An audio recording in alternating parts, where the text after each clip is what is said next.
What's going on, guys? Welcome back to another episode of Cosmatch Wrestling Recap. Let's get right into the first Monday Night Raw after Money in the Bank. How you doing, Matthew? First Raw in over a year with a live crowd besides WrestleMania. Oh, dude, let's get right into this thing. Super stoked. It kicks off with the 16-time champion, John Cena. The return of John Cena from Money in the Bank as he explains what the heck he is doing back on WWE TV. He tells the WWE Universe that not only did we bring him back, not only the Universal Championship bring him back, but Roman Reigns. I think the WWE broadcast team silenced John Cena when he said Roman's bitch.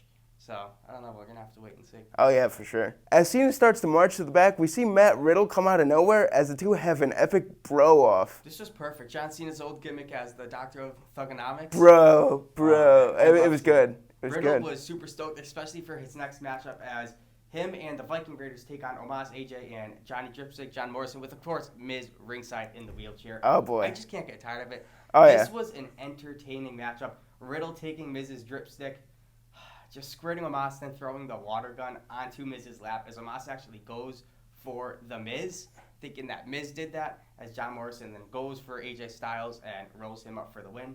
Riddle was super stoked about this win tonight. Watch out for that vicious roll-up, man. Gets everybody once a week.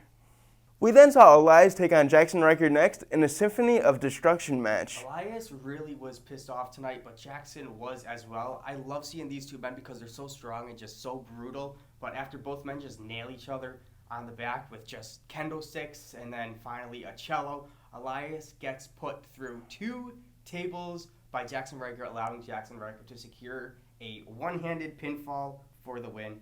Good to see Jackson Ryker get victorious. Oh, looking absolutely dominant here. These two put each other through hell, and it was a great match. Well, let's just cut next. Charlotte Flair, supposed to be celebrating her Money in the Bank Raw Women's Championship win, telling us she can beat Rhea Ripley anywhere, anytime. Don't bite more than you can chew, I say, because Rhea comes out begging for a match, saying, oh yeah, come on then, let's do it, as Sonya Deville and Adam Pearce say, all right, you know what, Charlotte? You say that, we agree to it, Rhea Ripley agrees to it, we're going to have that match later on tonight. Oh, boy. We then see Nia Jax and Shayna Baszler take on Tamina and Natalya. Let's just say this feud has been going on for weeks, if not months, and I've kind of been tired of it until tonight. Natalya does get the win here as we then see Nia and Shayna bicker after ultimately Nia then knocking down Reginald, kicking him to the side, walking up the ramp with Shayna Baszler infuriated, but I think we're going to see a breakup very soon. I would love to see it, man. The women's tag team division has been kind of stale, so we need something to spruce it up for sure.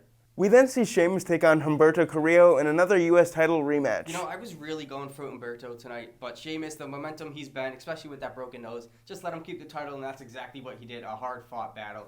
Sheamus did not want to go through, but still retaining that United States Championship. That mask looks ominous, man. I love it. Bobby Lashley is out next after his dominating performance at Money in the Bank with a WWE Championship Open Challenge. Minutes after MVP just keeps complimenting the almighty, the WWE Champion Bobby Lashley.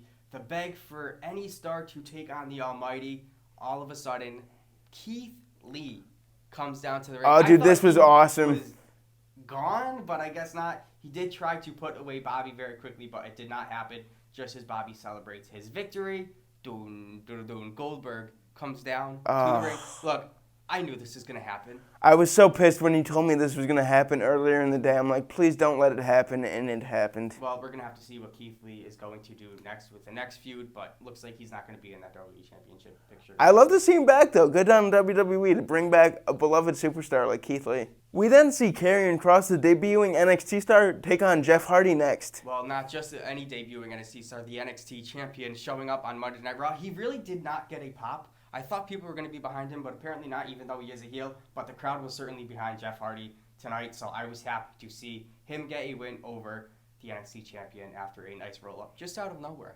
But go for Jeff Hardy. It's good to see that the WWE may no longer be burying Jeff Hardy.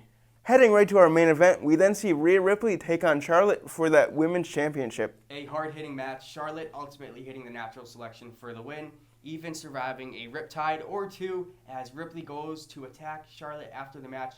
Nikki A.S.H. cashed in, gaining the WWE Raw Women's Championship. The crowd was going ballistic. Oh, man. I don't see this lasting, but good for Nikki Cross there. Nikki A.S.H., Kyle. Oh, boy. Well, guys, that was it for a very entertaining Monday Night Raw. The first one with fans in the stands, and WWE certainly pulled out all the stops. Let us know what your favorite part about the show was. Always like, comment, subscribe, push that notification bell, and we will see you for a SmackDown recap on Friday and a NASCAR recap on Sunday. Peace out.